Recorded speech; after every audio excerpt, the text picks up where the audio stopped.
Good afternoon. My name is Michael, and I'm a licensed practical nurse here at Norton Hospital. I'll be sitting down with you today for our scheduled alcohol counseling session. To remind you about my background, I completed my LPN training at Sullivan University and hold a general studies degree from the University of Louisville, although I'm originally from Clinton, Mississippi. My goal is always to provide compassionate, well-rounded care where you feel completely supported. Today's session is a safe, confidential space for us to talk openly about your relationship with alcohol and explore any goals or concerns you might have and discuss practical strategies to support your health and well-being. This will take about 25 to 30 minutes and will go entirely at your pace. So, welcome back. It's nice to see you again. This is our 2-week follow-up session. How have you been doing since we last spoke? I'm doing pretty well. It's been an interesting 2 weeks to say the least. I just not sure if I was successful or I feel like I did something, but I don't know. You tell me. Well, take a deep breath and settle in. 2 weeks is a long time when you're actively trying to change your routine. How is your stress level today?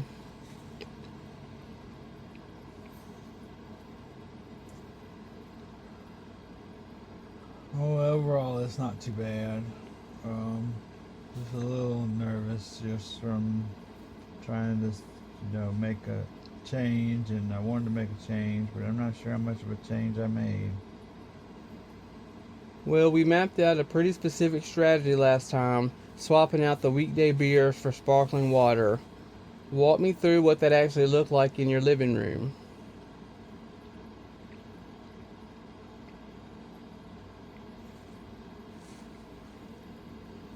Well, it was overall pretty good. The weekends were easier than I thought, but the weeknights rather were easier than I thought. But the weekends, they were a little harder just because I didn't have to work and I was off and enjoying the sunshine. So it was a little harder than I thought. So let's not rush past the weekday success. Um, I want to pause right here. So, did you rewire your daily routine in just 14 days? Because that would be incredibly difficult, and you executed it.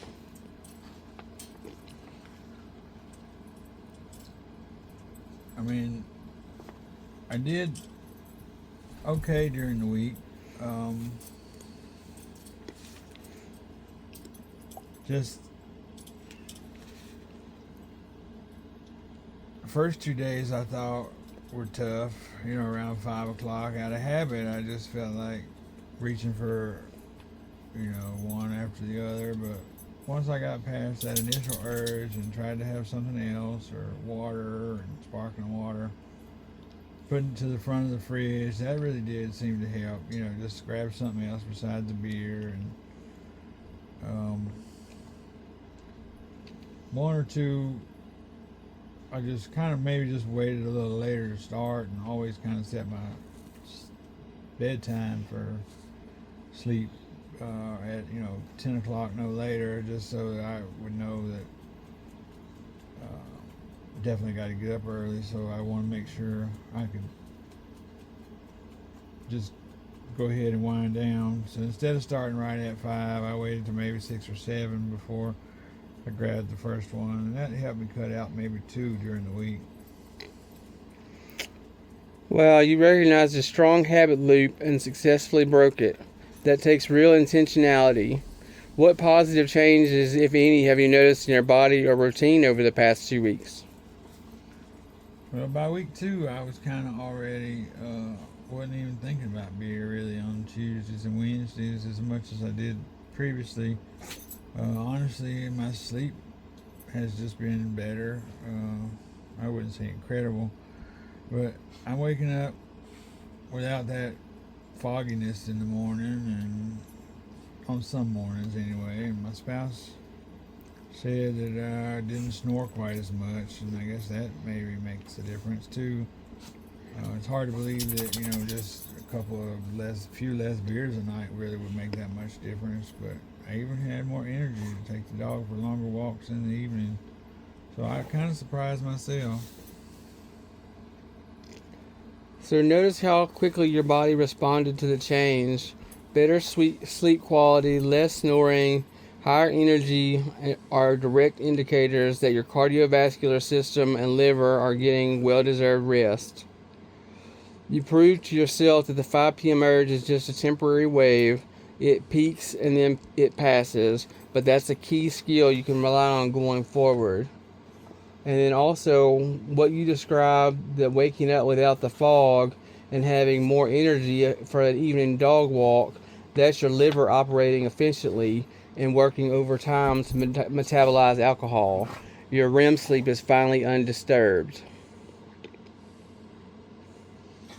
Well, it also, I guess, could have been, less alcohol and more water. Sparkling water worked a little better as a stand-in because it still had that carbonation, and I guess at the same time I was still getting my fluid intake without the alcohol or the carbs. My sleep was incredible. I'm waking up without that fog, like I said, and just trying to make sure I set the same sleep schedule at night, waking up in the morning. That really did seem to help too. So I don't want to blame it all on the 1 or 2 beers that I didn't get, but at the same time, I know that was the point, to try to do less and make some progress here. So what about, I kind of maybe did prove that the urge is just temporary, and I could kind of wait and see if it passed. And I know with everything, habits are hard to break, and if you're used to doing something every day at the same time or one after the other, that's just what you do until you break that habit. A key to try to going forward is realizing how habits are made and how habits are formed and how easily change can happen. So you mentioned earlier that the weekend felt a bit trickier. Walk me through what happened over the weekend. Well, I mean, yeah, trickier it did seem like it. Just 'cause Saturday we went to a cookout with friends, and I intended to try to stick to my water and my beers, but that's really all they had was beers and some bottled water. Everybody was drinking, and wasn't very many people toting around bottled water. So I did have that little peer pressure there get me. Someone handed me a bottle, and before I knew it, I had, I guess, 5 or 6. I did kind of feel a little worse than the next day, but I enjoyed it. I mean, it was a cookout, and I handled myself. I wasn't, I didn't get too shit faced, I guess, as they call it. But it just wasn't as much as, it was fun, but at the same time worrying about it and thinking, trying to overthink it. What if I have too many, or what if I don't have too many? That kind of killed the fun of the cookout too. I don't know. I never realized that's probably a psychological thing, but addiction and not being able to enjoy myself, or worrying about, well, how many do I have, 3 or 6, or what if I had one more? Is somebody am I gonna have to go and talk about, well, I didn't do that well? All those things kind of added up, and I held my own, I guess, but at the same time, all that was the trickiness. It was just too much to try to think about. Am I doing right? Am I doing wrong? Being grown and being told that I shouldn't do or should do, but I keep trying to remind myself about the not wanting to take the medicine, or not wanting to get high blood pressure and gain weight, because I know I got a lot of friends that they can't handle their liquor, or they can't handle life in general, and I don't want to be one of those people. So I just keep remembering the whole reason, and I'm gonna keep, taking one day at a time. Thank you for being so open about that. First, I want to reassure you that there's no need to feel guilty. Real change isn't a straight line, and social settings with peer dynamic pressure are often the hardest environments to navigate. So, a slip or overstep isn't failure, it's valuable data. It shows us exactly where your boundaries get tested so we can build a better safety net for next time. So next time when you're around friends, is the pressure coming from them actively pushing you drinks on you, or is it more internal desire to match the group's energy?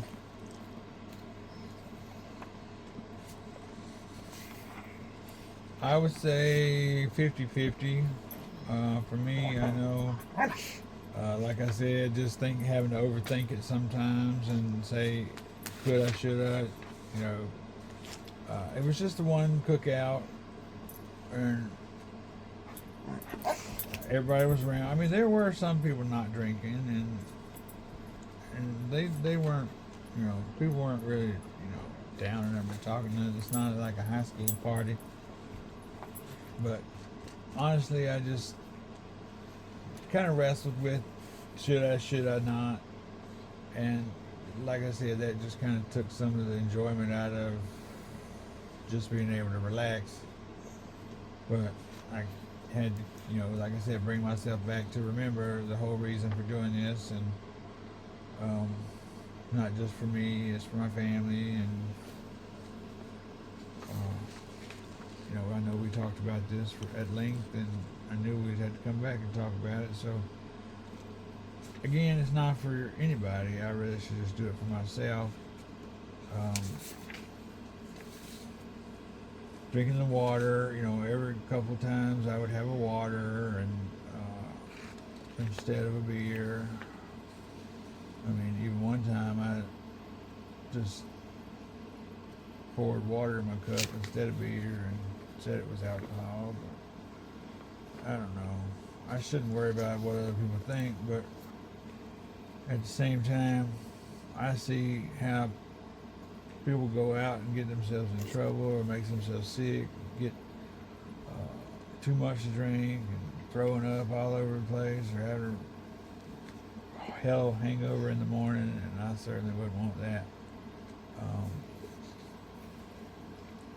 I know slipping up is something that people do, and there's always a bump in the road, and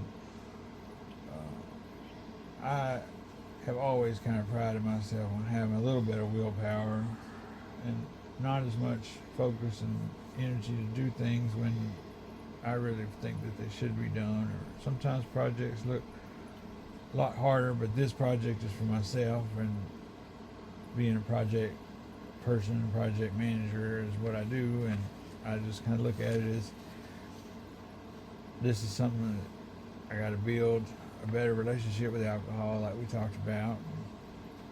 Pressure builds up, and it ain't got nowhere to go. It's going to explode. So for me, I'm not going to let that happen. I'm just going to stay focused and just do what I need to do and not end up having to take medicine. I probably need to pace myself better sometimes and look,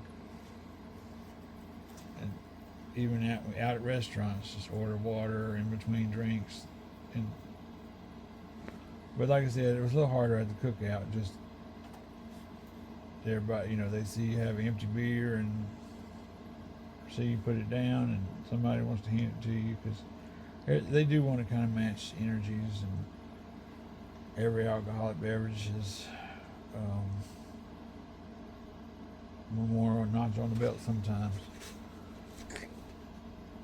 I don't know. So when you were at the party this weekend or that weekend, how fast were the drinks flowing compared to when you're at home? Are drinks easily accessible in social settings because our pace naturally speeds up? Well, it was also during the day a cookout. It was a fire, and it was hot outside, and everybody was outside. We wasn't sitting inside in the air conditioning. At home, usually if I'm having a beer or two, I'm not just sitting there, like I said, watching the game sometimes, or I'm out in the shop with a beer, working on some hobby or vehicle or lawnmower or trying to cut the grass. I'm always trying to do something that is productive, and grabbing a beer instead of a water was just the way, the habit, like I said, that I had. Just like you gotta grab a hat and gloves when you gonna handle something dirty or be in the sun too long, you don't want to get sunburned. You're gonna be thirsty while you're out in the heat, so I just grab a beer. And I know everybody tells me that that's probably the worst. Alcohol and dehydration is doesn't go together. So it really did feel better to go ahead and grab water instead. I felt like I wasn't quite so thirsty, and I wasn't quite so quick to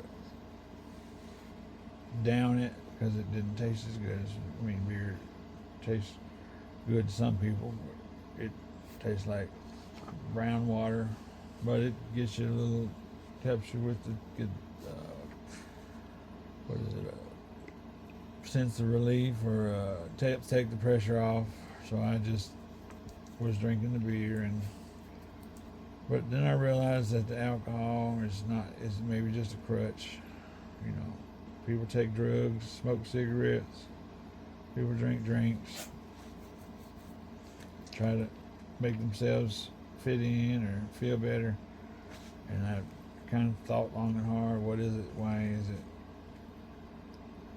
that I don't want to end up being dependent on anything? So I'm definitely taking this seriously and listening to what you're telling me. So let's just keep plugging at it and see if we can't just completely cut it down to just social every once in a while drinking instead of nightly. Okay, so looking ahead to future social events, what are some tactics you could put in place to feel in control while having fun with your friends? I know that we have a few ways to handle the next cookout. Some people like the full hands rule, where they hold a soda all night. Others prefer telling a trusted friend they're cutting back. What feels like something you could actually do? I definitely told my friends that I was cutting back. Friends, some of them, they're like, oh, no, not tonight. But some of them are supportive, and they know that they're on the same page, that you're only as healthy as healthy as you treat yourself. Exercise and eat right really does pay off, and alcohol does not mix well with healthy living. People have a glass of wine and they say it's heart healthy, but in all, it's bad for your liver, and everything's bad for you. Seems like processed foods and processed sugars, and refined starches and things like that. But I probably need, like I said, pace myself better. Every alcoholic beverage is not worth another health problem. So that sounds like a classic high impact strategy. Let's brainstorm a few more tools for your toolkit. There's always the drink sandwich rule, which you mentioned. For every alcoholic beverage you have, commit to drinking one full glass of water or seltzer before ordering your next one. It slows down your consumption and keeps you hydrated. There's also the pre-event cap. So before stepping out of the car at a social gathering, set a clear number in your head, like tonight I'm stopping at 3. Tell your spouse or a supportive friend your limit ahead of time. Telling your spouse or a supportive friend ahead of time will help you limit your intake and creates gentle accountability. And then there's the holding a non-alcoholic can or glass. People rarely offer you a drink if your hand is already full. Keeping a club soda with lime or a canned seltzer in your hand eliminates 90% of unsolicited drink offers. And then there's always just the straight refusal. If someone tries to hand you another drink, practice a simple, confident decline. I'm good for now, thanks, or I'm pacing myself tonight. You don't owe anyone a detailed explanation. And so, by choosing a non-alcoholic beverage or bringing your own beverages in a non-alcoholic beverages in a cooler, you can transition from feeling like a victim of your environment to being in control of it. So the weekday win addresses a growth area, addresses the growth area, and the weekend plans is also on track to end with a positive note.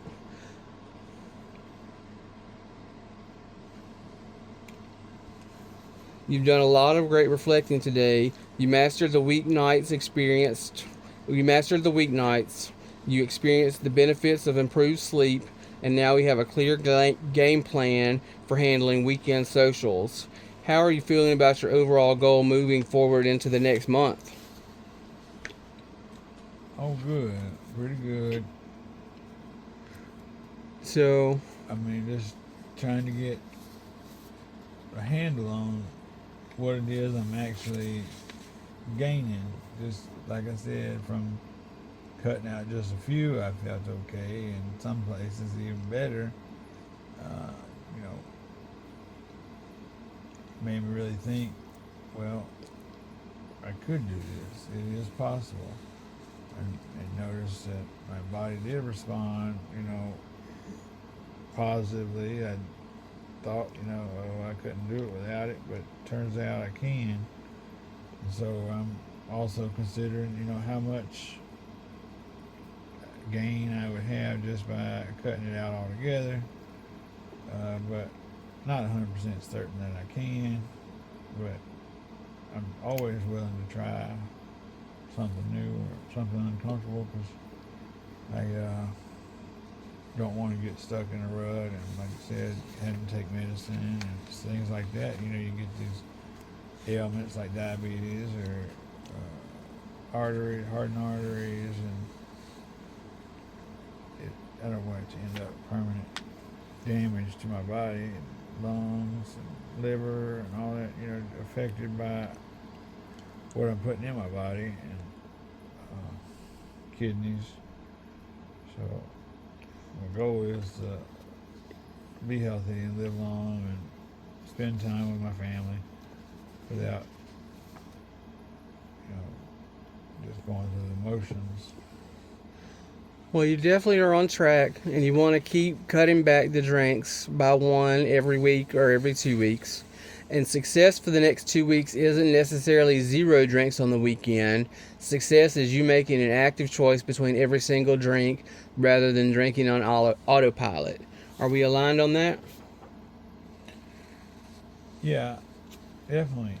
I mean, autopilot is what I've been on, just one after the other, and I'm trying to navigate my own path by saying no to one or two. It felt like it would require me to explain why to everybody, and turns out they push on it a couple times and say, "Hey, what are you doing? You calling it quits, or are you wimping out on me and stuff like that?" But I just have to ignore the noise, just because I know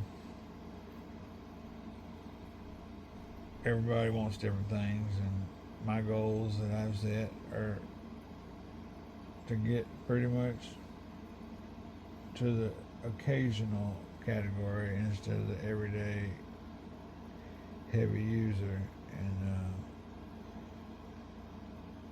it would make a difference to me just to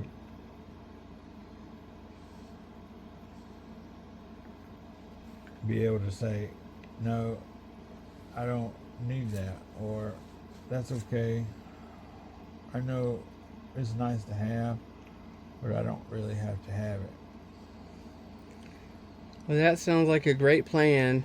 And on your next visit, if you decide to come back, we'll be rechecking your blood pressure on your checkup to see how these positive habits are reflecting in your vital signs. And would you like to schedule another check-in in 4 weeks to see how the weekend strategies are working out? 4 weeks, when's that? Got to be done by. That'll be around the end of August, first week of September.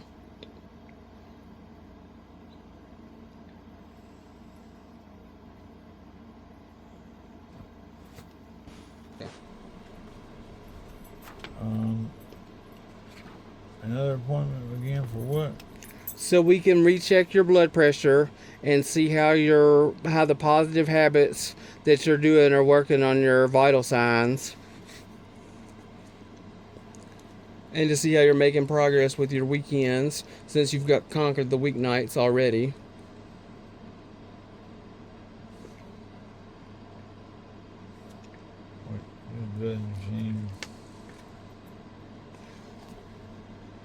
It doesn't seem like that's something I want. I don't know that I have time to just sit and hash over it. I think I just need to do it, and then if I don't feel like I can do it, then I'll give you a call and set up another appointment. But if you think it'll help, I mean, if you think hashing it out some more will get me to where I need to go, my whole goal is probably now, I think I can just stop drinking altogether. And would that be something you could help me with? Well, we definitely need to recheck your vitals. So you need to have blood work. You need to have your blood pressure checked to see, and you need to go a couple of more weeks because it's only been 2 weeks since you cut back on the drinking. So we need to see if it's actually affecting your blood pressure or not, so that you don't have to keep taking high blood pressure medication. So if you don't follow it with me, you need to at least follow up with your primary care doctor. Okay. Well, I mean, like I said, we've already been talking, and I said I really do want to quit, but I don't really want to have to just go to somebody else and start all over. So if we can, I can at least do one more appointment. That would be great. You're doing all the hard work, and you should be proud of the progress you've made. So you've made great strides in the 2 weeks. Conquering the weeknights is a great step, and cutting back on the weekends is also a good step. So let's go over the strategies one more time. So when you're out on the next social event you're at, you can use the drink water, drink sandwich rule. So for every alcoholic beverage you have, commit to drinking a full glass of water or a seltzer before the next one. It slows down your consumption and keeps you hydrated. And then when you get to the social event or party or bar or whatever, before you get out of the car, be sure to set a hard limit to what you're going to drink that night. So if it's 3, say you're going to stop at 3, and then tell your spouse or supportive friend ahead of time the limit, so that creates some accountability. And then you can also do the hold in the cold glass or can trick. So when people offer you a drink, if your hand is already full, keeping a club soda with lime or a canned seltzer in your hand eliminates 90% of unsolicited drink offers. And then you always have the right just to refuse. You don't have to tell anybody why you're not drinking. You can just say, no, I'm good right now, or thanks, I'm pacing myself. You don't have to tell anybody a detailed explanation about why you're not drinking. Does that sound okay? Yeah, I definitely think they're just the small little changes. Like I said before, I didn't think that they would make any difference, but if you really follow through and do the things you're suggesting, it seemed to help. You know, the water in the fridge and drinking the cold water and just swapping it out with the beer. I was able to almost go a whole day without any a couple of times, and just tell as how much it really affected me, and then not having it and feeling better, more energy, better sleep, just really surprised me altogether. Well, that's great. It's been my pleasure, like I said, and we'll see you again in 4 weeks and follow up. And I wish you the best. Well, absolutely. Thank you again, Michael. This has been really encouraging, and it's a great plan. And I feel better already. Just trying out these new techniques. So, did you have some techniques to keep trying?